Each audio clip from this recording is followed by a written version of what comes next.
Hi, my name is Nathan, and today we're going to do a comic book review of The Army of Darkness, 1979, issue number 2, brought to you by Rated Comics. Let's get to it. In this issue, we start off in Central Park with the Warlocks walking around looking all tough and cool with their leather jackets and the Necronomicon Book. Bishop is about to bring the world to its knees with this book. He has the power. He knows it. And then one of the crew members interrupts and is like, "Hey, Bishop, how many times I have to tell you? Never interrupt me while I'm doing my thing." And then the crew member is like, I know. I'm not a mind reader, dude, but you know what? We're hungry. I'm sorry. It's just a really cool way to suck the toad out the moon. It's like, we're about to take over the world. But before we do, we're hungry. No, I'm sorry. I think it's the most hilarious opening in my personal opinion. And this pisses off Bishop, where he gets fiery hands from the power of the Necronomicon Book. And he's like, dude, I'm on the verge of taking over the world, and all you can think about is food? Well, when you put it like that, I can see why you're flustered.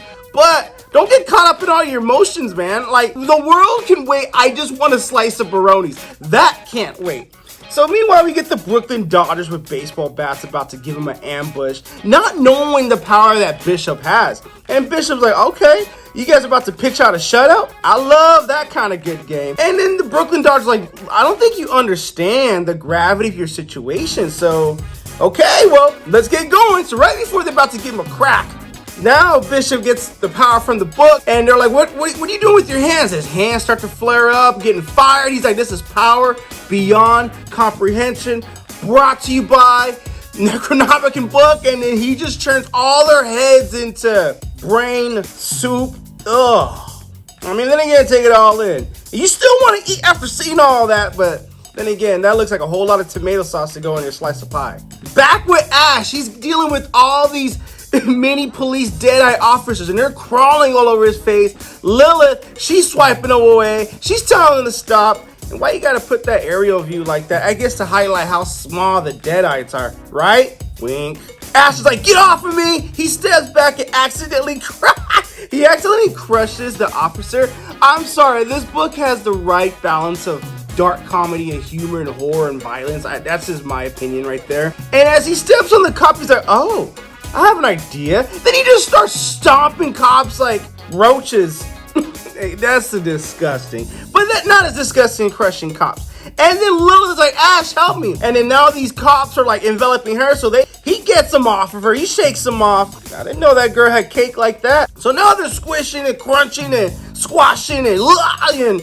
I think this is a really fun opening of this book. And now Lilith is like, oh man, this is disgusting. And Ash, Ben has charm, and he always finds every situation to clap back and have something funny to say. And he tells her, coming from someone like that dresses like a zombie like you, it must be really disgusting for you to call this disgusting. Now their leader is dead, Fibia, which is Lilith's boyfriend and Lilith's man. And Ash is like, okay, tender moment here. I gotta leave. It was great meeting you guys, but I got a book to track down. And Lilith is like, wait, you can't go. You know, the Warlocks are gonna wipe out every gang in New York, including us, if you don't help. And they're like, yeah, Ash, she's right. If you need to find that magic book, the Necronomicon, we need a leader and you need a crew. So they make a pretty compelling argument with Ash to stay and also let them help out. And also, I think this girl's catching feelings after watching Ash do his thing and save her in the heat of the battle. Now she's like, oh no, I can give you more than one reason to stay. So Ash is like, okay, let's go kick some butt. You know, let's do this. And then one of the crew members like, shouldn't we move Fibia's body? She's like, yeah, we will. Don't worry about it. Nah, she's in her feelings right now with Ash. And hey, all right. So now, meanwhile, back at Central Park, I don't know who this hungry man, we're just going to call him Hungry Man, tells Bishop, we got to get out of here. Cops engulf them, surround them, surrender, freeze, we're taking you in. No, you're not. Die. The power of the Necronomicon Book just melts you into soup, meat soup, blood soup, whatever you want to call it. That is not the kind of stuff you want to eat at Golden Corral. Then Bishop's like, okay, now we can eat. Hungry now? Happy? Yeah, we happy. As we're walking and discussing, Lilith asks Ash, can I ask you something? And Ash is like, hey, you can ask me anything. You get it, Ash? But with ask, she's like, I get it. So she's like, okay, what's with all the Warlocks having this magical power with the books? And Ash is like, okay, but since I'm the leader, I'll fill you in. I've been transported through time, and it started in the Middle Ages, just keeps on going. The only thing that gets me back to my time is that book. It has some kind of power, and it always seems to fall in the hands of the bad guy. So I don't know how the book chose him, but it did.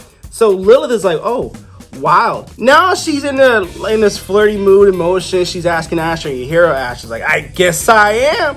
And she's like, well, and Ash is like, I just want to get back into my own time though. And she's like, well, maybe you and I can get back into your time together. And Ash is like, all right, baby, hold up. That sounds groovy and all, but wasn't Phoebe your man or something? He was, but the relationship wasn't going on nowhere.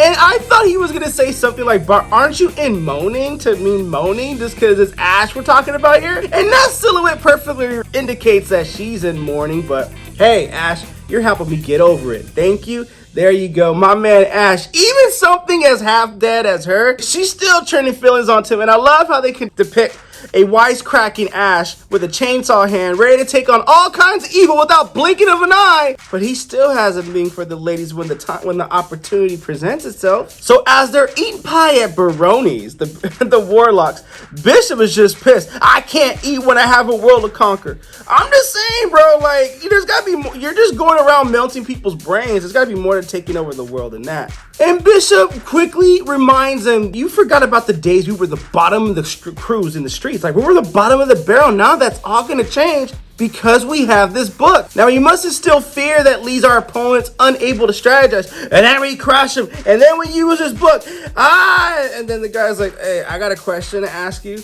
Are you gonna eat that last slice? Because if you're not, I'm gonna claim it. Sometimes I wish I should just do this alone.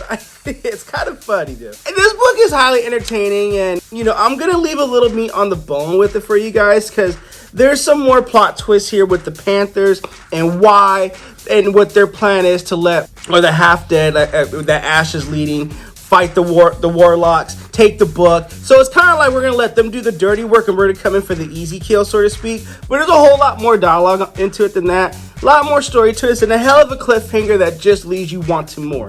So was this book good? Very good. I'll give it a 9 out of 10. Again, Ash's antics and romantic charms with Lilith does not take away the main squeeze or the story from the book at all. It just highlights who he is. It gives you nostalgic of who Ash is, at the same time pushing the story forward in a fun, creative way that's interesting, fun, and you will have a hell of a time reading this book. And if you do want to get a copy of Army of Darkness 1979 issue number 2, link in description, by the way.